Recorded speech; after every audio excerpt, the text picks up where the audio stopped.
આવી ગયો લુખ્ખો હવાર પડીમાં. હલો. હા હું ગઈ બારડોલીના હારું પાસ.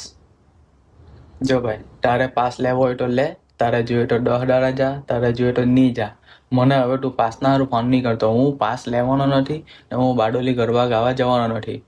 અલા ભાઈ રોડનો 500 રૂપિયાનો પાસ બરાબર.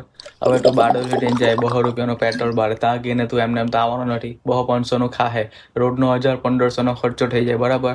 10 દાડાના 15,000 રૂપિયા તું ગણી લે ખાલી. હવે એના કરતાં હું મારા અહીંયા મંડળમાં ગરબામાં 5,000 આપું અને 10,000 રિલાયન્સના શેર નહીં લઈ લઉં. હાલતું વાત આપણી સાથે કરતો જ નહીં. હું નથી આવવાનો, હું મારા ફળિયામાં જ ગાવાનો છું.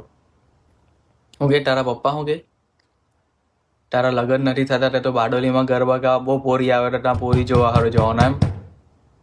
એક વરસાદનું ઝાપટું આવે ને તો કેટલા ચણિયા ચોળીમાં તને પોયરા દેખાઈ જાય ત્યાં. બડો પોરી જોવાનું તો છે ને અવરું નીકળી જતું રહે બધું તારું. કેટલો મેકઅપનો લપેટો કરીને આવે. પોયરા હોય ચણિયા ચોળી પહેરીને પોરી બનીને ગરબા ગાવા જતા હે, ખબર છે તને? હા ભૂલમાં તારા હાથ પકડીને નાચતી હે ભાઈ. તને એવું લાગે કે પોરી તું ખુશ થયા કરતો નીકળે પોયરો.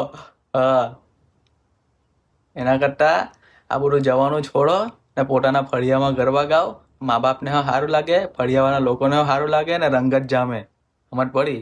હા ખોટી વાત કરવાની નહીં.